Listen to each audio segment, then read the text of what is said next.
So this section is more on Newton's laws, and this is really just one type of force we encounter called tension.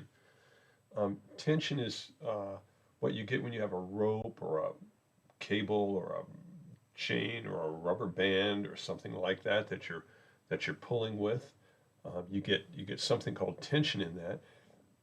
We'll just use rope as a generic version of that. And pulleys are things that are used to change the direction of a tension.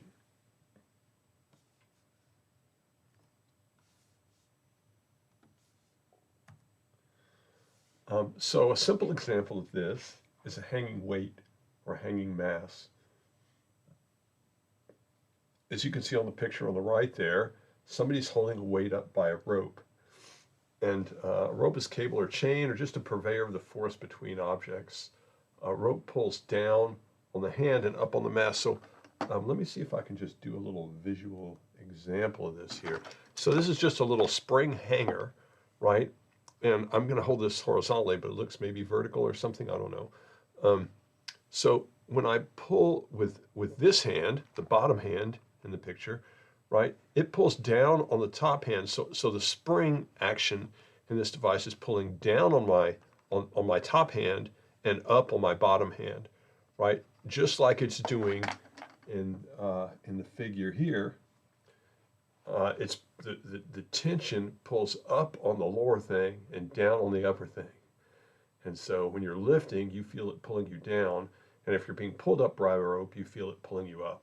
And so that's how they work. That's how tension works. If the hand, of course, were instead of having the rope there, were directly holding the mass, then the hand would be pulling up on the mass and the mass would be pulling down on the hand. And so you can sort of think of ropes as sort of carriers of Newton's third law.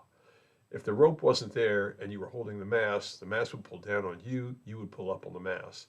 Instead, you're kind of got the rope between you and the rope's pulling up on the mass and down on you. And so it's kind of carrying that Newton's third law action for you there.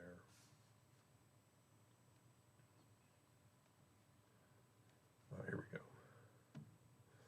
So, let's see if I can get this right. Here we go.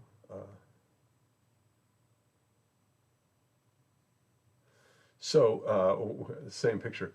If the mass is held motionless, right? If I'm just got the mass suspended in air, stationary, then the net external force on the mass must be zero, and that means the forces on the mass must balance. And you can see here that the forces on the mass is just this tension here on the top, and the weight pulling down from gravity. So you can see the arrow for that on the bottom. The weight actually acts at this. We say it acts at the center of mass, but you can draw that little arrow anywhere. And so if the object is stationary, like this mass we've said is, then that means these two forces, the tension upward and the weight downward, balances. So we can conclude that the tension must be equal to the weight if the object is supported properly.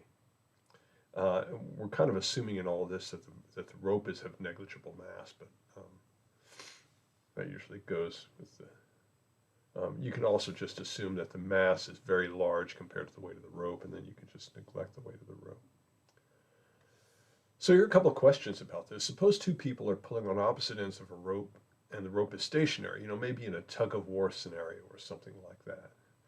And what can you say about the forces each person is pulling with? What's the tension in the rope? So if the rope is stationary, that means each person is pulling with the same force, right? Otherwise, somebody would be moving. And so the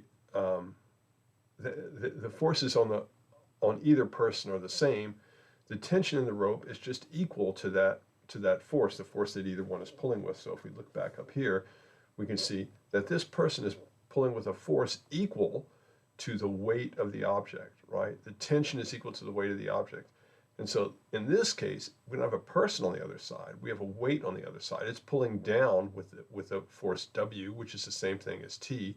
And this person is pulling up with the same force. And so the tension in the rope is just T, or equal to the weight of the object. Even though they're pulling in opposite directions with the same force T, you might think, well, the tension is twice T. But it's not. It's just T. It's just equal to the weight of the object. Now suppose instead the object is tied to a tree, the rope is tied to a tree, and only one person is pulling with that same force. What is the force by the person, the force by the tree, and the tension? Well, the force by the person is however hard they're pulling. The force by the tree has to be equal and opposite to that if the object isn't moving. The net force on the rope is 0 since it's not moving. And so, just as in the case above, and so that means that the tree must be pulling just as hard in the other direction, just as the mass was in the previous picture. And so the tension in the rope is the same thing as the force by the person, and that's the same thing as the force by the tree. They're all the same. So would people be more likely to break the rope if they pull in opposite directions, if they pull on opposite sides of the rope, or if they tie the rope to a tree and both pull on the other end?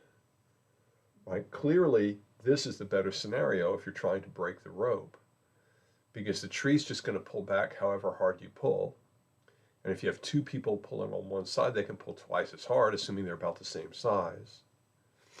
And so it's better to have both people pulling on one side if you want to break the rope, because the tree is just going to match whatever you do, assuming you don't pull the tree over. All right. So now we use pulleys to change the direction of a force. Right? And you can sort of see you've probably used pulleys in some scenario or another in your life somewhere, or just running a rope around something to change the direction, using it sort of a pole as an artificial pulley, maybe. Pulleys can usually rotate freely, and so they're very low friction and stuff like that. A rope or a cable can change the direction of the force when it's used with a pulley. We can see that we're pulling down to lift the weight up, right? We use a downward force on this side of the rope to pull the weight up. Notice that the weight of this is 1,000 newtons, and so the tension in here to get it to start to move has to be 1,000. Now you might say, well, it has to be a little over 1,000 if we're going to move it.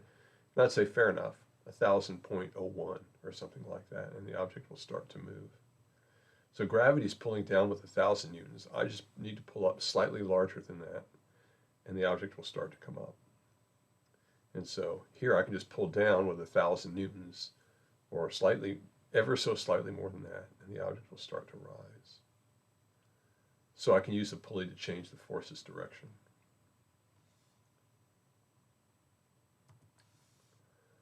Some examples of where cables are used. The top picture here is a picture of a finger. It's not a very good picture of a finger, but it is one nonetheless. And you can sort of see the bones along here, right? And there are tendons attached, and so muscles attach to tendons, and muscles pull tendons, and that causes the finger to bend. And so this is a flexor muscle when it pulls this way, and the muscles attached to this tendon cause the finger to bend in the forward direction, right? This is the back of your finger, and this is the front of your finger where your fingerprints are. And so when muscles pull on these tendons, the finger tends to bend forward, right? And those are called the flexor muscles. The extensor muscles are when the muscles on the back of the finger pull and straighten the finger back out. So just as a simple demo of that. See how I lost my picture again? Here we go. Right, I can pull on my flexor muscles, or I can pull my extensor muscles, either one, right, depending on which way I want my finger to bend.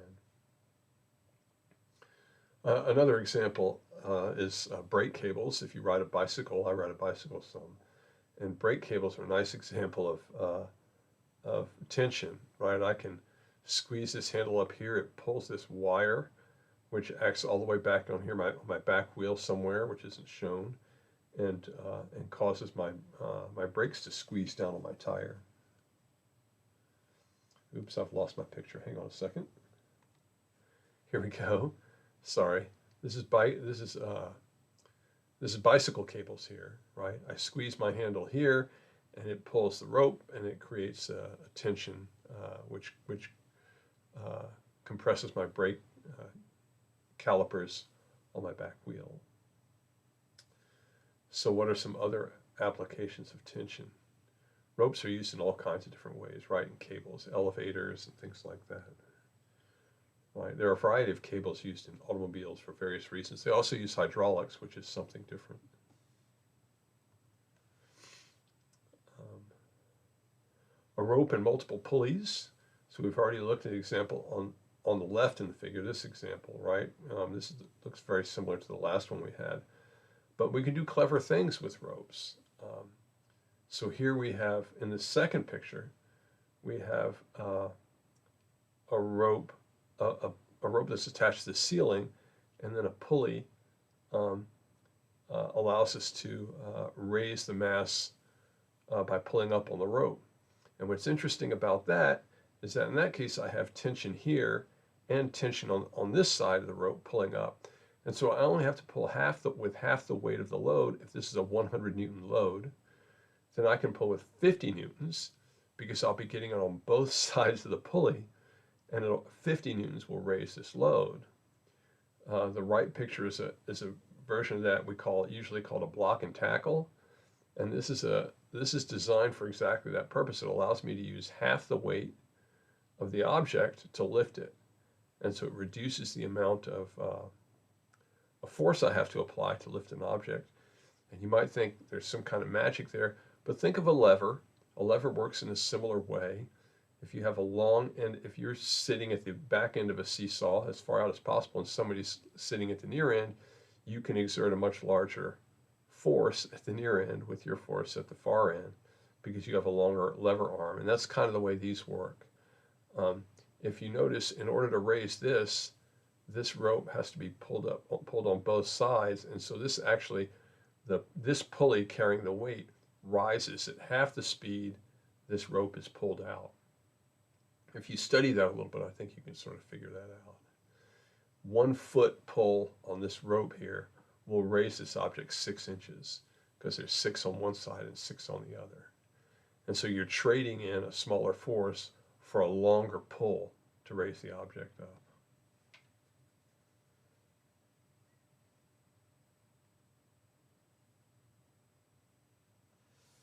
So these are just some questions, right? What are the purposes of a rope and a pulley? We talked about that. Given a load of 40 pounds, what force would be required to lift the load in each of these situations? You should be able to answer that. Can you think of a way to further reduce the force required to lift the load? You can try to imagine multiple pulleys in here, or even Google that. Google what happens when you have 3 pulleys or 4 pulleys arranged in certain ways. You can significantly reduce the load, and often for very heavy doors and stuff, like I think I've seen them in zoos where they have a very heavy metal cage door. They'll have multiple pulleys.